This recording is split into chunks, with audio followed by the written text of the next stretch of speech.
چرا آمریکایی ها با وجود این همه قدرت ولی این عنوان را مطرح میکنند: ما به پدیده نرخ کاهش و تنزیل قدرت سیاسی رسیده ایم.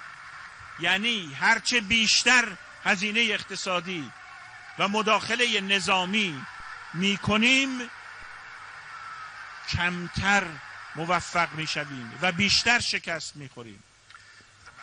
این اعتراف آنهاست. چرا؟ چون میگویند ما از یک موهبت بی بهره ایم. این اعتراف آمریکایی هاست.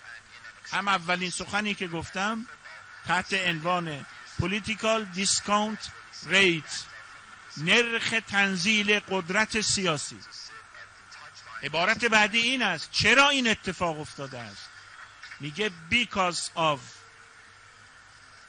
lack of charisma based leadership، به خاطر فقدان یک رهبری حکیم و معنوی و روحانی.